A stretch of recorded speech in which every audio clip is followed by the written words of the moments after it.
సరస్వతి, ఎందుకలా ఉన్నావు? ఏమండి, నాకు అర్థం కావట్లేదు. లక్ష్మి ఎందుకు నన్ను అలా అపార్థం చేసుకుంటుంది? చిన్న పెద్ద లేకుండా అలా అమర్యాదగా మాట్లాడుతుంటే నాకు చాలా బాధగా ఉందండి. రామయ్య ఎంత క్షమాపణ చెప్పినా కూడా లక్ష్మి అన్న మాటలు నా హృదయంలో నుండి పోవట్లేదండి. నాకు గుర్తొచ్చినప్పుడల్లా చాలా బాధేస్తుంది. పోనీలే లక్ష్మి, వదిలే, తనే తెలుసుకుంటుంది. ఎన్నిసార్లని చెప్తాం, తను కూడా తెలిసొస్తుంది కదా. అయినా ఎవరి మాటలిని ఇలా చేస్తుంది? తను నిన్ను ఎందుకలా తిడుతుందో కూడా తెలియట్లేదు. అదే నాకు అర్థం కావట్లేదండి. లక్ష్మి ఉన్నట్టుండి ఇలా అపరిచితుల్లాగా ఎలా మారిందో తెలియట్లేదు. నాకైతే ఇంట్లో ఉండాలని లేదండి. మనము వేరే ఇంటికి వెళ్దామండి. మనము సిటీకి వెళ్ళి అక్కడే కొద్ది రోజులు ఉందామండి. ఇక్కడ పరిస్థితులు చక్కబడ్డాక మళ్ళీ తిరిగి వద్దాం. నాకు మాత్రం ఇప్పుడు ఉండాలని లేదండి ఇక్కడ. మీ అమ్మగారికి కూడా లక్ష్మి అంటేనే ఇష్టం అండి. నేనంటే ఇష్టం లేదు. ప్రతిసారి నన్ను చీటికి మాటికి తిడుతూనే ఉంటుంది. నేను ఏ పని చేసినా కూడా అందులో తప్పులు వెతుక్కుంటూ తిడుతుందండి. నాకెందుకో మీ అమ్మగారే లక్ష్మిపై నాపై చెడ్డ ఒపీనియన్ ని కలిగించారు అనిపిస్తుంది. అవును లక్ష్మి, నాకు కూడా అలాగే అనిపిస్తుంది. ఎలాగైతే ఏముంది, మనము రేపే ఉదయాన్నే సిటీకి వెళ్దాం. అన్ని పరిస్థితులు చక్కబడ్డాక మళ్ళీ తిరిగి వద్దాం. అమ్మకి ఎలాగో అర్థమవుతుంది కదా, ఇంట్లో పని చేసేదంతా నువ్వే. అప్పుడు తెలుస్తుంది అమ్మకి లక్ష్మి ఎలాగో పని చేయదు, అమ్మే పని చేయాలి. సో ఇలాగైనా తెలుస్తుంది నీ విలువేంటి అనేది. మనం వెళ్దాం లక్ష్మి. నేను కూడా ఎప్పటి నుండో అనుకుంటున్నా కానీ నువ్వేమంటావో అని నేను ఏమనలేదు నిన్ను. అలాగేనండి, రేపు ఉదయాన్నే మనం సిటీకి వెళ్దాం. మరుసటి రోజు అమ్మా, నేను సరస్వతి సిటీకి వెళ్ళి అక్కడే ఉందాం అనుకుంటున్నామమ్మా. అవునారా? సిటీకి వెళ్తారా? ఇద్దరు అక్కడే ఉంటారా? అయినా కానీ సరస్వతి ఇక్కడ ఉండడమే మంచిది కావచ్చు. ఇంట్లో పనంతా చెయ్యాలి కదరా. వ్యాపారం పని మీనైతే నువ్వు ఒక్కడివే వెళ్లేవాడివి. ఇప్పుడు సరస్వతిని కూడా నీతో పాటు తీసుకువెళ్తానంటున్నావేంటి? వద్దు, సరస్వతిని ఇక్కడనే ఉండనివ్వు. ఇంట్లో పనంతా ఎవరు చేస్తారు? ఆ లక్ష్మినా పదేదాకాలు ఇవ్వదు. ఇంట్లో సరస్వతినే కదా చక్కగా ఇంటిని చక్కదిద్దేది. సరస్వతి లేకపోతే ఎలారా? అవునమ్మా, ఇప్పుడు కూడా నేను వ్యాపారం పని మీదే సిటీకి వెళ్తున్నాను. అక్కడ చాలా రోజులు వ్యాపారం పని ఉన్నదమ్మా. అందుకని నేను సరస్వతిని కూడా నాతో పాటుగా తీసుకెళ్తున్నా. ఇంతలో లక్ష్మి కూడా అక్కడికి వస్తుంది. ఏంటి బావగారు, ఏదో సిటీకి వెళ్తాను అని మాటలు వినిపిస్తున్నాయి. ఇద్దరు వెళ్తున్నారా? అవునమ్మా, వ్యాపారం పని మీద నేను అక్కడ ఎక్కువ కాలం పని చేసేది ఉంది. అందుకని సరస్వతిని కూడా నాతో పాటుగా తీసుకెళ్తున్నాను. అమ్మా, రామయ్య ఎక్కడ ఉన్నాడు? పొలం దగ్గరికి వెళ్ళాడా? అవునరా, పొలం దగ్గరికే వెళ్ళాడు. వెళ్ళు, నీకు దారిలో కలుస్తాడు. అలాగే అమ్మా, మరి మేము వెళ్ళొస్తాం. లక్ష్మి, వెళ్ళొస్తాం. అలాగేరా, వెళ్ళిరండి. లక్ష్మి, వెళ్ళొస్తాం. అత్తయ్య గారు, వెళ్ళొస్తాం. లక్ష్మి చిన్నపిల్ల, తనకి ఏమీ తెలియదు. మిమ్మల్ని ఏమైనా మాటలతో కానీ పని చేయకపోయినా కానీ మీరు పెద్దవారు కదా, దయచేసి కొంచెం ఓర్చుకోండి. తనకు ఓపికతో పని నేర్పించండి. అలాగే సరస్వతి, మీరు వెళ్ళిరండి. రంగయ్య సరస్వతి ఇంట్లో నుండి సిటీకి వెళ్ళడానికి బయలుదేరుతారు. లక్ష్మి అక్కడి నుండి తన గదిలోకి వెళ్తుంది. ఈ సరస్వతి ఇప్పుడెందుకు వాడితో కలిసి వ్యాపారానికి సిటీకి వెళ్తుంది? వాడు ఒక్కడే వెళ్తే అయిపోవు కదా. ఆ సరస్వతిని ఎందుకు తీసుకువెళ్తున్నాడు? ఇప్పుడు ఎలా? దీనికి దానికి ఇద్దరికి గొడవ పెట్టాలని నేను చూశాను. నా ప్లాన్ అంతా ఫెయిల్ అయింది. ఇదేమో వంట చేయదు, ఇంటి పని చేయదు. దీంతో ఎలానో ఏమో. ఏముంది, దీనికి పని నేర్పిస్తే అయిపోతుంది. ఇదే పని చేస్తుంది. ఆ సరస్వతితో ఏం పని అని కాంతమ్మ గారు తనలో తాను అనుకుంటారు.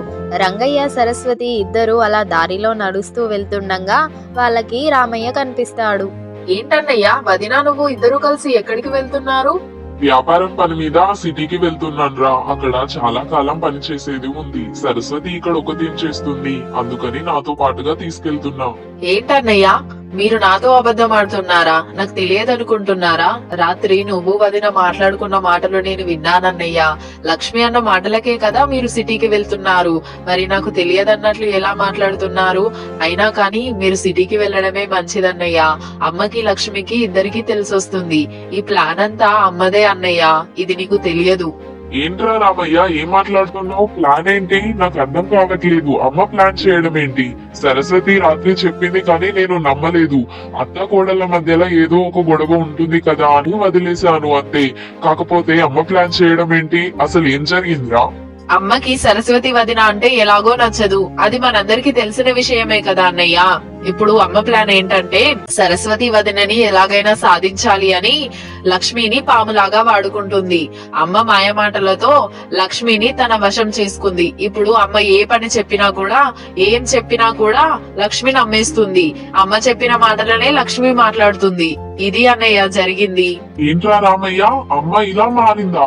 అసలు ఇలా ఎలా అనుకుంటుందిరా?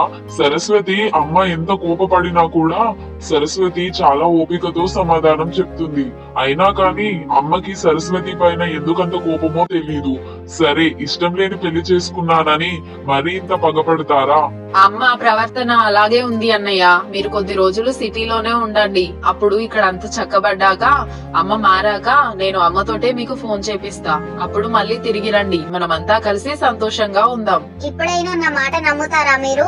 నేను ఎప్పటి నుండో మీకు చెప్తున్నాను, మీ అమ్మగారే ఇలా చేస్తున్నారండి అని. కానీ మీరేమో వినట్లేదు. ఇప్పుడు మీ తమ్ముడు చెప్తే విన్నారు కదా. అవును లక్ష్మి, తమ్ముడు చెప్తేనే నాకు అర్థమైంది. కానీ అమ్మకి ఎలాగైనా తెలిసి రావాలి. అప్పుడే మన విలువ ఏంటి అనేది తెలుస్తుంది. మనం కుటుంబంగా కలిసి ఉంటే ఎంత సంతోషంగా ఉంటుంది సరస్వతి. అమ్మ ఎందుకు ఇలా మారింది, అమ్మ ఎందుకు ఇలాంటి ప్రవర్తనతో ప్రవర్తిస్తుందో అర్థం కావట్లేదు. సరే, ఏదైతే అదైంది, దేవుడు చూసుకుంటారులే. ఒరే రామయ్య, మరి మేము వెళ్ళొస్తాంరా. ఇక్కడంతా చక్కబడేలాగా నువ్వే చూడు, సరేనా? ప్రతిదీ నాకు ప్రతిరోజు ఫోన్ లో చెప్పు, సరేనా? ఇక్కడ ఏం జరుగుతుంది అనేది. అలాగే అన్నయ్య, నా వంతుగా నేను కూడా ప్రయత్నిస్తాను అమ్మని మార్చడానికి. మీరైతే సిటీకి వెళ్ళండి. ఫోన్ వీలైనప్పుడు చేస్తానన్నయ్య. ప్రతిరోజంటే నాకు పొలం పనులుంటాయి కదా. ఇక్కడ చక్కబడ్డాకే నేను మీకు ఫోన్ చేస్తాను, సరేనా? మీరిక వెళ్ళిరండి. అలాగే రా, వెళ్ళొస్తాం మరి. రంగయ్య సరస్వతి అక్కడి నుండి సిటీకి వెళ్లిపోతారు. మరుసటి రోజు ఏంటమ్మా నువ్వంట చేస్తున్నావు? లక్ష్మి ఇంకా లేవలేదా? లేదురా, అది 10ంటికి లేస్తుంది. అది ఇప్పుడు లేచే టైమా? నువ్వెప్పుడో ఉదయాన్నే 5 గంటలకి లేచి పొలం దగ్గరికి వెళ్ళావు. సరే, కానీ పొలానికి సరిగ్గా నీరు పడుతుందా? సరిగ్గానే నీరు పడుతుందమ్మా. కానీ సరస్వతి వదిన ఉంటే బావుండు. తను ఉదయాన్నే లేచి ఇంటి పని వంట పని అంతా చేసేది. లక్ష్మి 10 గంటలకి లేచేసరికి ఇంటి పని మొత్తం అయిపోయేది. నువ్వు కూడా లేటుగా లేసినా కూడా ఏం కాకపోతుండే. నువ్వు ఇంత పొద్దున్నే లేచి పని చేయాల్సిన అవసరం వచ్చింది. ఏం చేస్తాం అని రామయ్య అక్కడి నుండి వెళ్లిపోతాడు. నిజమే వాడు చెప్పింది. సరస్వతి ఉంటే బావుండు. అది వద్దన్నా కూడా వాడితో పాటు కలిసి సిటీకి వెళ్ళింది. ఇక ఏం చేస్తాం, మన పనులు మనమే చేసుకోవాలి. దీనికి పని చేయడం నేర్పించాలి. కాసేపు అయ్యాక లక్ష్మి నిద్రలేస్తుంది. అత్తయ్య గారు, ఈ రోజు ఏం వంట వండుతున్నారండి? ముందు నాకు ఒక కాఫీ ఇవ్వండి. ఇటు వంట నానే లక్ష్మి, రొయ్యల వేపుడు చేస్తున్నాను. కాఫీ కాసేపు అయ్యాక ఇస్తా, నాకు కూర అవుతుంది. లక్ష్మి, నువ్వు వంట చేయడం నేర్చుకోవచ్చు కదనే. ఇంటి పని వంట పని మంచిగా సరస్వతి లాగా. సరస్వతి అయితే ఈ పాటికి ఉదయాన్నే లేచి వంట వండుతుంది, ఇంటి పనంతా చేస్తుంది. అలా నువ్వు కూడా చేయొచ్చు కదా. ఏంటత్తయ్య గారు మీరు ఎలా మాట్లాడుతున్నారు? సరస్వతి అక్క ఉంటేనే కదా నేను పని చేయాలి. ఇప్పుడు సరస్వతి అక్కనే ఇంట్లో లేదు, నేనెందుకు పని చేయాలి? సరస్వతి అక్క వాళ్ళ ఊరికి వెళ్ళినప్పుడు నేను ఇంట్లో ఏం పని చేయట్లేదు అని చెప్పింది అని మీరే చెప్పారు. ఇప్పుడు సరస్వతి అక్క సిటీకి వెళ్ళింది. అక్కడ నా గురించి చెప్పడానికి ఏముంది అత్తయ్య గారు? అక్కడ అక్క కూడా తెలిసిన వారు ఎవరు ఉండరు. నా గురించి ఎలా చెప్పుతుంది? నేను ఇప్పుడు ఇంట్లో పని చేయకున్నా పర్వాలేదు. మీరే ఎలాగో చేసి పెట్టడానికి ఉన్నారు కదా, మీరే చేసి పెట్టండి అని లక్ష్మి అక్కడి నుండి వెళ్లిపోతుంది. అబ్బని అవ్వ, ఇది నాకే దెబ్బ పెట్టింది కదా. నేను చేసి పెడితే అది తింటుందంట. లక్ష్మి ఇలా మాట్లాడుతుంది అని నేను అస్సలు అనుకోలేదు. సరస్వతినైతే ఇలా మాట్లాడేదే కాదు, నేను ఎన్ని తిట్టినా అది భరించేది. ఇది రివర్స్ నాకే అవుతుంది. ఇప్పుడు ఎలా, ఏం చేయాలి? తోడికోడళ్ల మధ్య గొడవ. ఈ series part 1, part 2, part 3 description లో లింక్స్ ఉంటాయి. వెళ్ళి పార్ట్ 1, పార్ట్ 2, పార్ట్ 3 వీడియోస్ ను కూడా చూసేయండి. అప్పుడే మీకు పూర్తి స్టోరీ అర్థమవుతుంది. ఈ స్టోరీ గనక మీకు నచ్చినట్లయితే ఈ వీడియోని లైక్ చేయండి, షేర్ చేయండి, కామెంట్ చేయండి. మరిన్ని ఇలాంటి వీడియోస్ కోసం మన కార్టూన్ టీవీ అనే ఛానల్ ని సబ్స్క్రైబ్ చేసి నన్ను సపోర్ట్ చేయండి. బాయ్ ఫ్రెండ్స్, మరో కొత్త వీడియోతో మళ్ళీ మీ ముందుకొస్తా.